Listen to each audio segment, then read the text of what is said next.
Shalom Bapak-Bapak, Ibu-ibu dan Saudara-saudara. Kita ketemu lagi di acara Embun Sorgawi. Hari ini saya mengambil tema sikap terhadap firman Tuhan.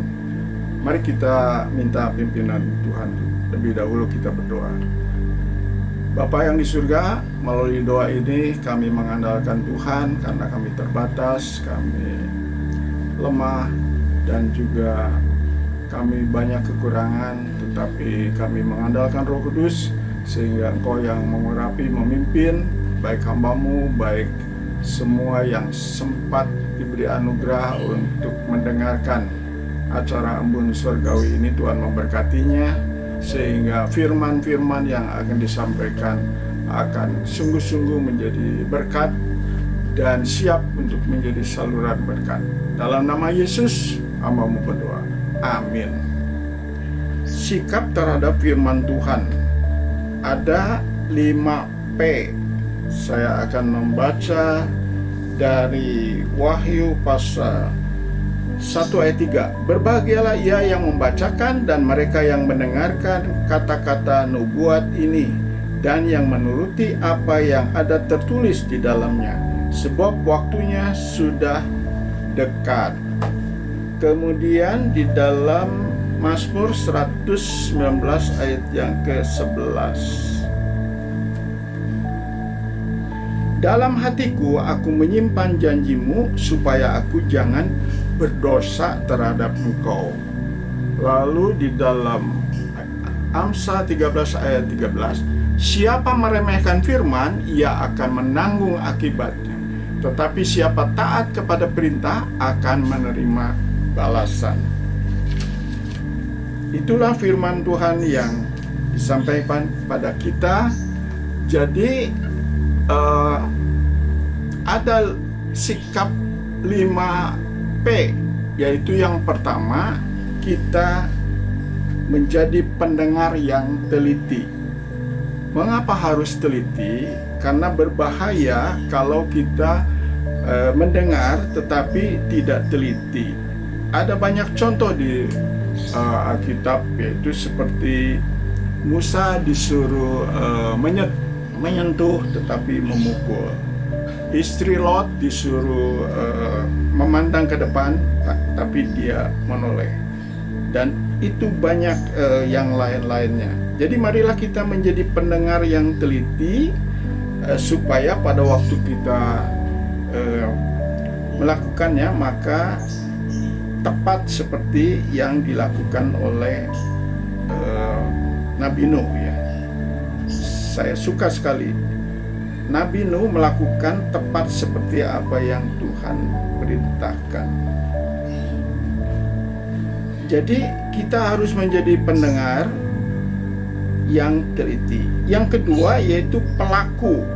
Dalam Yakobus pasal 1 ayat 22-25, bahwa kita menipu diri sendiri kalau kita tidak menjadi pelaku firman.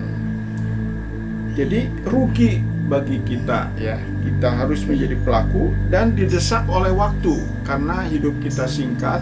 Jadi kita harus sesegera mungkin ya menjadi pelaku firman Tuhan. Seperti Daud juga, aku segera melakukan firman Tuhan. Karena besok kita belum tahu hidup kita apakah masih diberi anugerah, masih bernapas ataupun tidak, atau sudah dipanggil oleh Tuhan. Demikian juga sesama kita, mereka juga sama, karena banyak yang harus dihadapi dalam hidup ini. Ada penyakit, ada bencana dan lain-lain. Kita tidak tahu sampai kapan umur seseorang itu. Jadi kita melakukan firman Tuhan, kita harus dengan segera. Yang paling penting adalah saat ini, atau yang dikatakan hari ini, waktu ini. Jangan tunggu besok, karena Amsal menegur kita, janganlah memegahkan hari esok, karena besok kita tidak tahu apa yang diperbuat. Lalu yang ketiga, yaitu kita menjadi penggemar yang gembira. Kalau saya misalnya gemar bulu tangkis, ya kita senanglah bermain bulu tangkis, melatih, mengajak teman, lalu kemudian menikmatinya. Demikian juga kalau kita menjadi penggemar firman Tuhan, tentu kita harus haus akan firman Tuhan, harus lapar, dan harus rutin membaca setiap hari. Supaya tadi dikatakan dalam Mazmur 119, jauh dari dosa.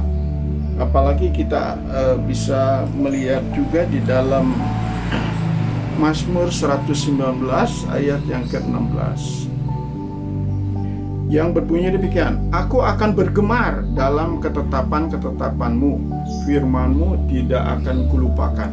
Dan di dalam Mazmur 119 ini kita akan banyak menemukan kata gemar, gemar akan firman Tuhan, suka akan firman Tuhan.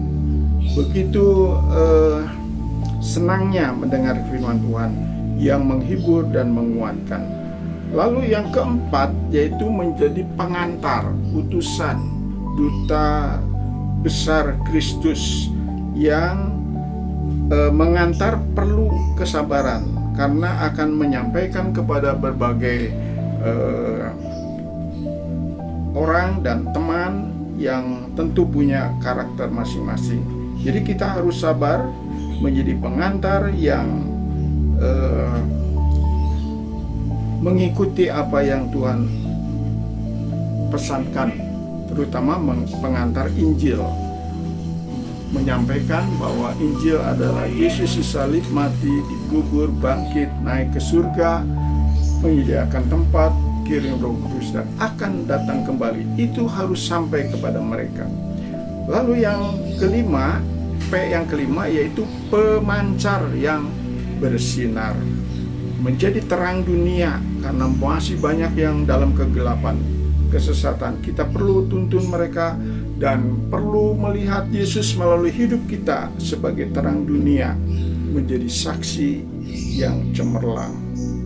Itulah yang saya bisa sampaikan. Kiranya ini menjadi berkat bagi kita semua.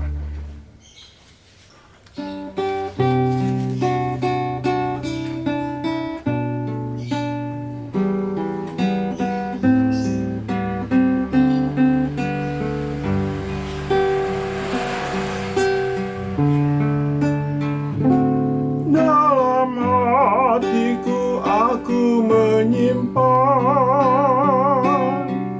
janji-janji-Mu ya Tuhan,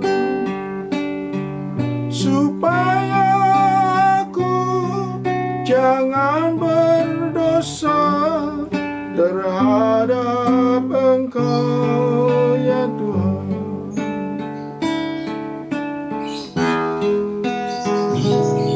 Dalam hatiku aku menyimpan janji-janji-Mu ya Tuhan, supaya aku jangan berdosa terhadap